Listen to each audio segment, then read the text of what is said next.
أعوذ بالله السميع العليم من الشيطان الرجيم من همزه ونفخه ونفثه بسم الله الرحمن الرحيم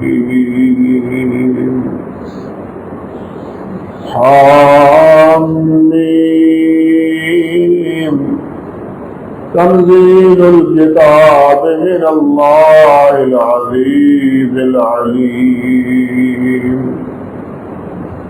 غافر الذنب وقابل التوب شديد العقاب ذي الطول لا إله إلا هو إليه المصير ما يجادل في آيات الله إلا الذين كفروا فلا يغررك تقلبهم في البلاد سبحان ربك رب العزة عما يصفون وسلام على المرسلين والحمد لله رب العالمين.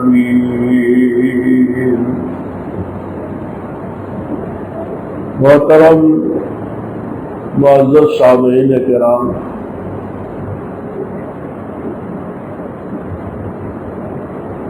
امید رکھتا ہوں کہ آپ کو یہ بات یاد ہوگی کہ ذی الحج سے پہلے ہم نے اللہ سبحانہ و تعالیٰ کی توفیق سے سورۃ المومن کی تعبیر، تفسیر اور اس کی تفہیم، اس کی ابتدا کی تھی.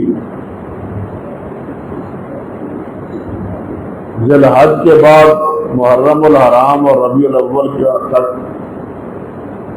مختلف عناوین موقع کی مناسبت سے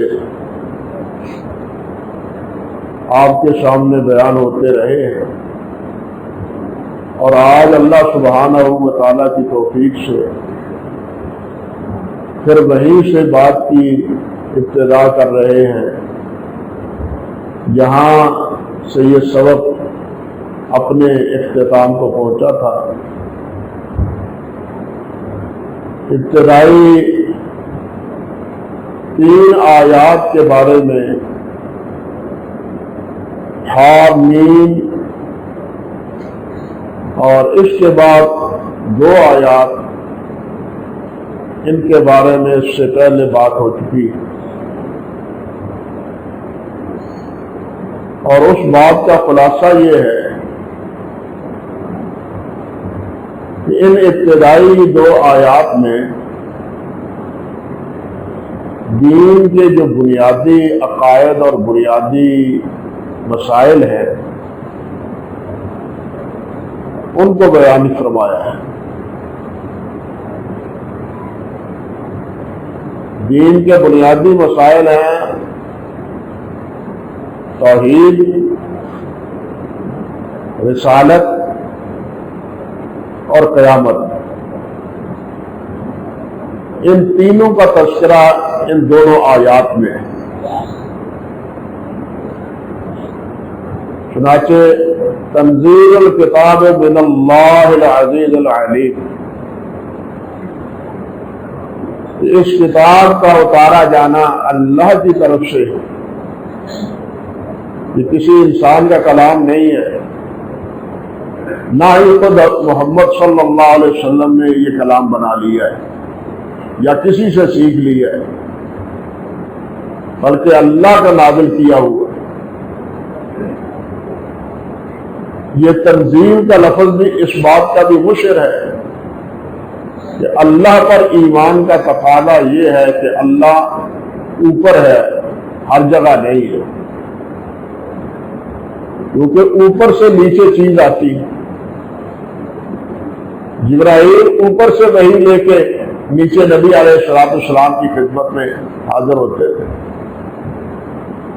معراج کی رات بھی نبی علیہ السلام نیچے سے اوپر ہی گئے ہیں،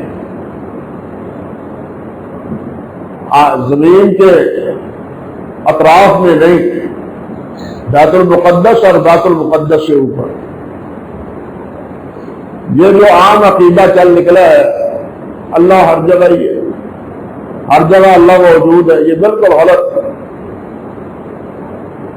قرآن مجید کی نصوص، احادیث پاک کی وضاحتیں اور صحابہ کرام رضوان اللہ علیہ مجمعین کی اقوال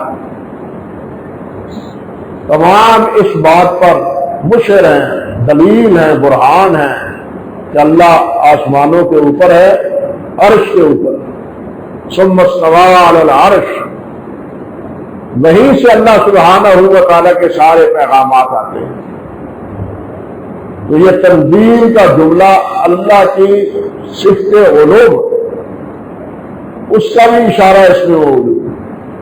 اللہ رب العزت کا ہی نہیں بلکہ اللہ کی اس صفت علو کا بھی اس میں اشارہ ہے. وہ اللہ جو العزیز العلیم ہے، جو ہر چیز پہ غالب ہے، ہر ایک فیصلے پہ غالب ہے، جو چاہتا ہے کر گزرتا ہے. واللہ غالب علی امرہ ولکن اکثر الناس لا یعلمون. اللہ جو چاہے کرے، جو چاہے فیصلہ فرمائے، کوئی چیز اس کے رکاوٹ نہیں بنتی. اور وہی علیم ہے. اللہ کی دوسری صفت صحیح طور پر، کامل طور پر علم صرف اللہ وحدہ لا شریک کے پاس. آگے اللہ جس کو جتنا علم عطا فرمائے وہ علم اس کو نصیب ہو جاتا ہے. لیکن مقالید السماوات والعرش، زمین و آسمان کی کنجیے غیر کی جو ہیں وہ سب کس کے پاس ہیں؟ اللہ وحدہ لا شریک کے پاس. وہی علیم علیم بذات الصدور ہے. انسانوں کی دلوں میں، سینوں میں چھپی ہوئی باتوں سے بھی واقف، ظاہری اور باہری باتوں سے ہی نہیں. دن یا رات ان کے لیے، اس کے لیے کوئی رکاوٹ نہیں. ہر چیز اس کے علم میں، اور یہ علم اس کا ازلی ہے، ابدی ہے. انسان کے پیدا ہونے سے بھی پہلے، زمین و آسمان کے پیدا کرنے سے بھی 50,000 سال پہلے ہر ایک کے بارے میں اللہ سبحانہ و تعالیٰ نے قلم سے لکھوا دیا. یہ ہے علیم. جو کچھ ہونا ہے دنیا میں بھی اور آخرت میں بھی، جس کے بارے میں جو فیصلہ ہونا ہے وہ بھی، سب کچھ اللہ سبحانہ و تعالیٰ نے قلم کو حکم دیا اور قلم نے وہ چیزیں لکھ دی. اس لیے ہمارا یہ عقیدہ ہے کہ اللہ جلال والاکرام کا علم حادثاتی نہیں ہے. کسی حادثے کے نتیجے میں، کسی واقعے کے واقع ہونے کے بعد اس کا علم نہیں. جس طرح عموماً ہمارا علم ہوتا ہے، یا پڑھنے لکھنے سے علم حاصل ہوتا ہے، یا سننے سے یا دیکھنے سے علم حاصل ہوتا ہے. حواس خمسہ سے ہم علم حاصل کرتے ہیں، چھونے سے بھی علم حاصل ہوتا ہے. یہ انسان کا علم ہے. لیکن اللہ ذو الجلال والاکرام ان چیزوں سے بے نیاز. اللہ کا علم وہ ازلی ہے، ابدی، اور جو بھی علم ہے وہ سب صحیح ہے. اس میں کوئی رکھنا نہیں ہے، کوئی غلطی نہیں ہے، کوئی خطا نہیں ہے. اللہ اکبر کبیرہ. غافر الذنب غافر الذنب قابل التوب شدید العقاب. خوب سمجھ لو، وہ علیم ذات جو تمہارے ایک ایک امر سے واقف ہے، تمہاری ایک ایک حرکت سے واقف ہے، تمہارے ایک ایک ارادے سے واقف ہے. وہ ذات غافر الذنب، گناہ معاف کرنے والی ہے. قابل التوب، توبہ کر لو اللہ معاف کر دینے والا ہے. اگر نہیں تو پھر یہ بھی یاد رکھو شدید العقاب، اس کا عذاب بھی بہت سخت ہے. ذالطول، اس کی عنایتیں، اطاعت گزار بن جاؤ، فرم بردار بن جاؤ تو ان کی عنایتیں اور اس کی نوازشیں بے حد و بے حساب ہیں جن کا تم تصور بھی نہیں کر سکتے۔ فَلَا تَعْلَمُ نَفْسٌ مَا أُخْفِيَ لَهُم مِّن قُرَّةِ أَعْيُنٍ، انسان کو معلوم ہی نہیں ہے کہ اس کی آنکھوں کو ٹھنڈا کرنے کے لیے میں نے کیا کچھ تیار کر رکھا۔ اس لیے وہ اللہ ذِالطَّوْل بہت وسیع صاحب کرم اور قدر والا ہے۔ لا الہ الا ہو، اللہ کے علاوہ کوئی الہ نہیں، کوئی معبود نہیں، عبادت اسی کی۔ لا الہ الا اللہ، لا الہ الا ہو، اس کے علاوہ کوئی الہ نہیں۔ یہاں یہ بات ذہن میں ضرور رکھے، بات ساتھی اللہ اللہ اللہ کا ذکر کرتے، بعض اللہ سے بھی آگے بڑھ کے ہو یہ ذکر کرتے ہیں، اور بعض وہ بھی ہے جو اور ہی آواز سمجھ نہیں آتی تھے اس نسبت سے کہتے ہیں ہم ذکر کرتے، لیکن سیدنا و سید الاولین والآخرین حضرت محمد رسول اللہ صلی اللہ علیہ وسلم نے کیا فرمایا ہے؟ افضل الذکر لا الہ الا اللہ، سب سے بہتر ذکر کیا ہے؟ لا الہ الا اللہ، اللہ اللہ اللہ اللہ ہو نبی صلی اللہ علیہ وسلم نے نہیں فرمایا کہ افضل ذکر یہ نہیں ہے، افضل ذکر ہے لا الہ الا اللہ، یہ ہے افضل ذکر۔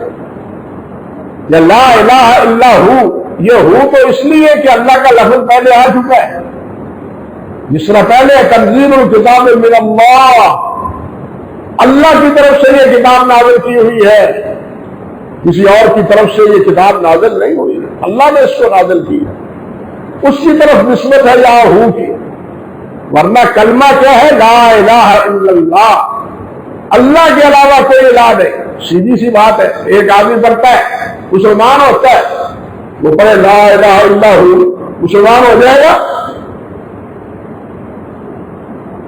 لا الہ الا ہو، اللہ ہو، وہ مسلمان ہوگا؟ مسلمان تب ہوگا جب لا الہ الا اللہ پڑھے گا۔ ہو کا پتہ نہیں اشارہ کس طرف ہے، ہو کا اشارہ ضمیر کا پتہ نہیں کس طرف ہے۔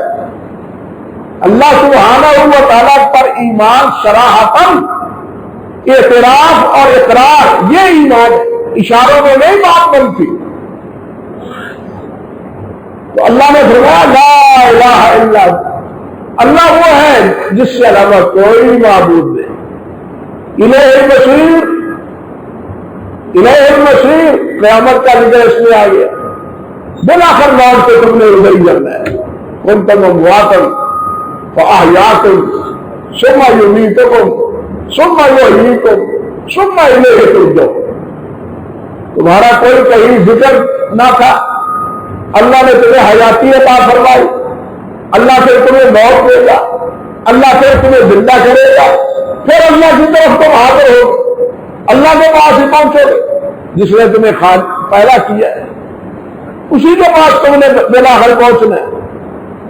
اس لیے اس میں قیامت کا بھی ذکر ہے، جس پر قرآن نازل ہوا اس کا بھی ذکر ہے، اللہ ذو الجلال والاکرام اور اللہ ذو الجلال کی صفات کا بھی تذکرہ ہے۔ اس کے بعد لیکن یہاں پہلے ایک بات اور سنیے، حضرت عمر فاروق رضی اللہ تعالیٰ عنہ کے بارے میں تفاسیر میں یہ بات موجود ہے کہ ان کے پاس شام سے ایک ساتھی آیا کرتا تھا گاہے گاہے ملاقات کے لیے، لیکن کچھ وقت گزرا اس کی آمد رک گئی۔ حضرت عمر فاروق رضی اللہ تعالیٰ عنہ نے پوچھا بھائی کیا وجہ ہے؟ پتہ نہیں، کافی وقت گزر گیا، وہ اللہ کا بندہ پہلے آتا تھا، اب پتہ نہیں کیوں نہیں آیا، کافی عرصہ گزر گیا۔ حضرت عمر فاروق رضی اللہ تعالیٰ عنہ سے ذکر کیا گیا کہ جناب وہ تو بھٹک گیا ہے، صراط مستقیم سے بھٹک گیا ہے، شراب نوشی کی عادت پڑ گئی ہے اس کو، نشے میں وہ دھت رہتا ہے، اسی لیے آنا جانا بھی اس کا بند ہو گیا۔ حضرت عمر فاروق فرمانے لگے اچھا، کاتب کو بلایا، کاتب کو بلا کے کہا لکھو، خط لکھو، اس کے نام خط لکھوایا، اور اس خط میں انہوں نے کیا لکھا؟ من عمر بن الخطاب الی فلان ابن فلان، یہ خط عمر بن الخطاب کی طرف سے فلاں ابن فلاں کے نام، سلام علیک، تیرے اوپر سلامتی ہو، فإنی آمدک اللہ آمدک الیک اللہ الذی لا الہ الا ہو، میں تیرے سامنے اللہ کی حمد کہتا ہوں، وہ اللہ جس کے علاوہ کوئی معبود نہیں، غافر الذنب قابل التوب شدید العقاب ذی الطول لا الہ الا ہو الیہ المصیر، یہ خط لکھے، اور خط لکھ کے ساتھی کو اس کے پاس روانہ کر دیا، ادھر ساتھیوں سے کہا کہ اس کی ہدایت کے لیے دعا کرو، اللہ اس کو ہدایت عطا فرمائے، اللہ اس کی یہ بری لت چھڑا دے، صراط مستقیم پر کامزن رہے، اس گمراہی میں مبتلا نہ ہو۔ سب ساتھیوں نے مل کے دعا کی، اور ساتھ انہوں نے فرمایا کہ ساتھیوں کے بارے میں یہی طریقہ اختیار کرنا چاہیے، یہی طریقہ اختیار کرنا چاہیے۔ یہ خط اس کے بعد جب پہنچا تو وہ خط کو بار بار پڑھتا ہے کہ یہ امیر المومنین نے بھیجا ہے، اللہ رب العزت کا اس میں ذکر ہے، اور بار بار یہ الفاظ دہرا رہا ہے، غافر الذنب قابل التوب شدید العقاب، یہ الفاظ بار بار دہرا رہا ہے کہ اللہ ذو الجلال بخشنے والا ہے، گناہ معاف کرنے والا ہے، توبہ کر لے تو توبہ کو قبول کرنے والا ہے، رد نہیں کرتا، اور اگر توبہ نہ کرے، گناہوں میں لگ پت رہے تو پھر شدید العقاب، اس کا عذاب بھی سخت ہے۔ یہ بار بار الفاظ دہرا رہا ہے، اور یہ الفاظ دہراتا جاتا ہے۔ ادھر عمر فاروق نے دعا کی ہوئی تھی ساتھیوں نے، صحابہ کرام نے، اور اس کے دل کو اللہ سبحانہ و تعالیٰ نے موم کر دیا، دار و قدار ہونے لگا۔ اللہ سے اس نے توبہ کی کہ یا اللہ مجھے معاف فرما دے، آئندہ میں شراب نہیں پیوں گا۔ پھر حضرت عمر فاروق کو ملنے کے لیے مدینہ طیبہ حاضر ہوا۔ عرض کرنے کا مقصد یہ تھا کہ حضرت عمر فاروق نے فرمایا کہ اگر کوئی ساتھی اسی طرح بھٹک جائے تو اس کے بارے میں شیطان کی مدد نہ کرو، بلکہ اس کے لیے ہدایت کی دعا کرو۔ اس کو یہ نہ کہو اور تو مردود ہے، تو ملعون ہے، تو ایسا اور ویسا ہے، یہ الفاظ کہہ کے اس کو چڑھاؤ نہ، وہ بغاوت پر نہ اتر آئے، وہ نافرمانی میں حد سے تجاوز نہ کر جائے، بلکہ اس کے لیے اللہ سے دعا مانگو خیر کی کہ اللہ ذو الجلال اس کو ہدایت عطا فرمائے۔ یہ تھا صحابہ کرام کا لوگوں کو سبق دینا اور ہدایت کی راہ دینے کا طریقہ۔ اللہ ہمیں بھی اس کی رہنمائی فرمائے۔ آگے اللہ ذو الجلال فرماتے ہیں ما یجادل فی آیات اللہ الا الذین کفروا فلا یغررک تقلبهم فی البلاد۔ اللہ کی آیات میں وہی لوگ جھگڑتے ہیں جو کافر ہیں، جنہوں نے راہ کفر اختیار کی ہے، وہی اللہ کی راہ میں جھگڑتے ہیں اللہ کی آیات کے بارے میں۔ فلا یغررک تقلبهم فی البلاد، ان کافروں کا شہروں میں آنا جانا، ہاں ان کے آنے جانے کے پھیرے، ان کی آؤ بھگت ہے، اور ان کی مالو دولت کی فراوانی، یہ دیکھ کے آپ کی آنکھیں خیرہ نہیں ہونی چاہیے۔ فلا یغررک، آپ کو دھوکے میں نہیں دینا چاہیے۔ تقلبهم فی البلاد، ان کے آنے جانے کہ وہ کتنی ٹھاٹھ بار سے آتے جاتے اور کافر بھی ہے، فرمایا ان کے ٹھاٹھ بار پر تمہیں دھوکہ نہیں ہونا چاہیے۔ یہاں دو باتیں سمجھنے والی۔ ایک جلال کا لفظ اور ایک جدال کا مفہوم اور اس کا تقاضا۔ جدال یہ یجادل میں یہاں استعمال ہوا ہے، یہ مضارع منفی کا صیغہ ہے، جادلہ یجادل مجادلہ تک، جس کے معنی ہے بحث و تکرار، جھگڑا، ایسی گفتگو جو دوسرے پر غالب آ جائے، دوسرا مد مقابل مغلوب ہو جائے، اس کو جدال بھی کہتے ہیں، اس کو مناظرہ بھی کہتے ہیں، دونوں مفہوم اس میں آئے جاتے ہیں۔ اللہ اکبر۔ عربی زبان میں کہا جاتا ہے جدلت الحبل، میں نے رسی کو بانٹا۔ اصل میں جدال جس طرح کے علاوہ راغب نے لکھا ہے، وہ فرماتے ہیں ایک کا دوسرے پہ غالب آنا۔ اس کا ماخذ جدلت الحبل ہے۔ حبل رسی کو بن دیتے ہیں نا، تو رسی ایک بات دوسرے کے اوپر ہوتا ہے، ایک دوسرے کے اوپر، پھر وہ رسی مضبوط ہوتی ہے اور رسی بنتی چلی جاتی ہے۔ اسی طرح ایک آدمی اپنے موقف کو ثابت کرنے کے لیے، دوسرے پر غالب آنے کے لیے اس سے جھگڑا کرتا ہے، اس سے اختلاف کرتا ہے، اس سے بحث و تکرار کرتا ہے۔ اسی سے یہ جدال یا یجادل کا لفظ آیا، اور یہ جدال دو نوعیوں کا ہے۔ ایک ہے حق کو ثابت کرنے کے لیے، صراط مستقیم کی وضاحت کے لیے، اللہ کی کبریائی کو نکھارنے کے لیے۔ یہ فریضہ رہا ہے ہر دور میں انبیاء کرام علیہ السلام کا، اور ہر دور میں اہل علم کا۔ وہ یہ جدال کرتے رہے ہیں کفار سے، انبیاء کرام بھی اور اہل علم بھی۔ اللہ سبحانہ و تعالیٰ نے حضرت ابراہیم علیہ السلام کے بارے میں فرمایا، اللہ ذو الجلال فرماتے ہیں الم تر الذی حاج ابراہیم فی ربہ ان آتاہ اللہ الملک اذ قال ابراہیم ربی الذی یحیی و یمیت قال انا احیی و امیت۔ یہ جدال تھا، یہ اس سے جھگڑا تھا۔ ابراہیم علیہ السلام نے کہا میرا رب وہ ہے جو زندہ کرتا ہے اور موت دیتا ہے۔ نمرود کہنے لگا انا احیی و امیت، یہ کام تو میں بھی کر سکتا ہوں۔ یہ اس کی حماقت تھی، جس کو سزائے موت تھی اس کو چھوڑ دیا، اور جس کے لیے چھوڑنے کا آرڈر تھا اس کو قتل کروا دیا۔ دیکھو اس کا فیصلہ میں نے کر دیا، مر گیا یہ۔ حضرت ابراہیم علیہ السلام نے فرمایا یہ سمجھا نہیں، یہ نہیں سمجھا، اس کا دماغ ٹھکانے نہیں ہے۔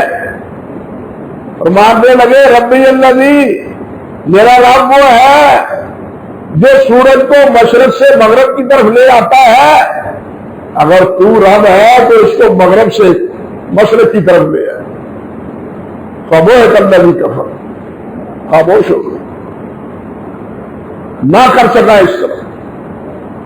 ابراہیم علیہ السلام کے پاس آپ دیکھیں فرشتے آتے، فرشتے ابراہیم علیہ السلام کو مبارک دیتے، بڑھاپے میں بیٹے کی بشارت دیتے۔ ابراہیم اور ان کی اہلیہ پریشان ہو جاتی ہیں۔ اسی پریشانی میں وہ یہ نہیں فرماتے کہ ہم آئے ہیں قوم لوط کی بستی پر عذاب بن کے۔ جب یہ سنا انہوں نے، وہاں اللہ سبحانہ و تعالیٰ فرماتے ہیں فلما ذهب عن ابراہیم الروع وجاءته البشرى یجادلنا فی قوم لوط۔ تو ہمارے ساتھ وہ قوم لوط کے بارے میں جھگڑنے لگے۔ یہ ہمارے ساتھ قوم لوط کے بارے میں جھگڑنے کا کیا مطلب؟ اس کی وجہ سورۃ العنکبوت میں کہ وہ فرشتوں سے کہنے لگے کہ ان فیہا لوطا، اور وہاں تو لوط علیہ السلام بھی ہے، میرا بھتیجا ہے وہاں، اس ساری بستی کو برباد کر دو گے، وہ کہاں جائے گا؟ فرشتوں نے آگے سے کہا قالوا نحن اعلم بمن فیہ، ہمیں معلوم ہے ان میں کون ہے، ایماندار کون ہے اور ایمان سے بے بارہ کون ہے، حتیٰ کہ انہوں نے یہ کہا لَنُنَجِّيَنَّهُ وَأَهْلَهُ إِلَّا امْرَأَتَهُ، ہم لوط کو بھی بچا لیں گے، اس کے سارے اہل کو بھی بچا لیں گے، لیکن اس کی بیوی نہیں بچے گی، اس لیے کہ لوط علیہ السلام کی بیوی لوط علیہ السلام کی فرمانبردار نہ تھی۔ یہاں دو باتیں سمجھ لیں، ایک یہ کہ اہل کو، بیوی کو اہل میں شمار کیا ہے، لیکن خارج اس لیے کیا کہ وہ نافرمان تھی۔ پہلے کہا نا لَنُنَجِّيَنَّهُ وَأَهْلَهُ، ساتھ استثناء الا امرأتہ، لیکن اس کی عورت بیوی وہ نہیں بچے گی۔ اللہ اکبر کبیرہ۔ اور دوسری بات جو اللہ نے فرمایا یجادلنا فی قوم لوط، ہمارے ساتھ جھگڑا، یہ ہمارے ساتھ جھگڑے سے مراد فرشتوں کے ساتھ ہے، کیونکہ یہ جھگڑا ابراہیم علیہ السلام کا فرشتوں کے ساتھ تھا۔ اللہ جل جلالہ نے اس کو اپنی طرف نسبت اس لیے کیا کہ وہ فرشتے اللہ کے بھیجے ہوئے تھے، اللہ کے بھیجے ہوئے تھے، اللہ کے بھیجے ہوئے فرشتے، ان سے باس و تکرار، ان کی نافرمانی وہ اللہ کی نافرمانی ہے اور اللہ کے ساتھ باس و تکرار۔ بالکل اسی طرح جس طرح نبی کریم صلی اللہ علیہ وسلم کے بارے میں اللہ نے فرمایا من یطع الرسول فقد اطاع اللہ، جو رسول کی تابع داری کرے گا وہ اللہ کی اطاعت کرے گا، وہ اللہ کی فرمان برداری کرے گا۔ اس سے معلوم ہوا کہ رسول کی تابع داری اللہ کی تابع داری ہے۔ اللہ کے رسول فرشتے بھی ہیں، اللہ کے رسول انبیاء بھی ہیں۔ یہاں رسول جبرائیل سے جھگڑا، اس کو اللہ جل جلالہ نے اپنے ساتھ جھگڑے سے تعبیر کیا ہے۔ اللہ اکبر کبیرہ۔ اسی طرح حضرت ابراہیم علیہ السلام کا جھگڑا باپ سے بھی ہوا، بار بار کہا یا ابت یا ابت یا ابت، سورۃ طٰہٰ پڑھ کے دیکھیے، سورۃ مریم، لیکن باپ نہ مانے۔ سورۃ انبیاء پڑھ کے دیکھیے، پوری قوم سے ابراہیم علیہ السلام کا جھگڑا بتوں کے بارے میں ہوا کہ کن کی تم پرستش کرتے ہو جو نہ تمہاری بات سن سکتے ہیں، نہ بول سکتے ہیں، نہ کچھ کھا سکتے ہیں، نہ تمہاری بات کا کوئی جواب دے سکتے ہیں، ان کی عبادت کرتے ہو۔ اُفِلَّتِ وَلِمَا تَعْبُدُونَ، تمہارے اوپر بھی افسوس ہے اور تمہارے معبودوں پر بھی افسوس ہے۔ یہ جھگڑا ابراہیم علیہ السلام کا قوم کے ساتھ ہے۔ اسی طرح حضرت موسیٰ علیہ السلام کا جھگڑا فرعون سے ہوا تھا، موسیٰ علیہ السلام کا جھگڑا فرعون سے ہوا تھا، جس طرح کہ سورۃ طٰہٰ میں اللہ نے ذکر کیا ہے۔ اور نبی علیہ السلام کا جھگڑا کفار مکہ کے ساتھ تھا، جو لات منات اور عزا کے پجاری تھے۔ یہاں جو اللہ نے فرمایا ہے کہ مَا یُجَادِلُ فِی آیاتِ اللہ، اللہ کی آیات کے بارے میں جو جھگڑتے ہیں وہ جھگڑتے ہیں کون؟ کافر۔ لیکن مومن بھی جھگڑتے ہیں۔ مومن کس لیے جھگڑتے ہیں؟ اللہ کی توحید ثابت کرنے کے لیے، رسول اللہ صلی اللہ علیہ وسلم کی عظمت ثابت کرنے کے لیے، ان کی رسالت کی دعوت دینے کے لیے، قیامت پر ایمان کے لیے، اخلاق اور کردار اور ایمان کو درست کروانے کے لیے اہل ایمان اس بات پر جھگڑتے ہیں۔ اس لیے یہ جدال دو نوعیتوں کا ہے، اور دوسری نوعیت جو پہلی یہ ہے، اس کے بارے میں اللہ نے فرمایا اپنے نبی سے وَجَادِلْهُمْ بِالَّتِي هِيَ أَحْسَنُ، کہ ان سے جدال کرنا ہے لیکن آسن طریقے سے، گالی گلوچ میں، مندہ نہیں بولنا، برا نہیں کہنا، عید کا جواب پتھر سے نہیں دینا، ایک تماچے کے سامنے دو نہیں مارنے، ایک کے مقابلے میں دو نہیں مارنے، بلکہ صبر کا مظاہرہ کر کے اپنی دعوت کو آگے پھیلانا ہے۔ فرمایا جادلہم باللتی ہی احسن، ان سے جدال کریں، ان سے جھگڑا کریں، اختلاف رائے کریں، لیکن آسن طریقے سے، گالی گلوچ نہیں، لان و تان نہیں، لان و تان نہیں، بلکہ میٹھی زبان سے، اچھے انداز سے۔ تو یہ جدال بھی دو نوعیتوں کا ہے، ایک وہ جو اہل حق کے ثابت کرنے کے لیے کرتے رہے، اور ایک وہ جو کفار قرآن مجید کی آیات یا نبی علیہ السلام کی نبوت یا اللہ ذو الجلال کی الوہیت کے بارے میں جھگڑتے رہے۔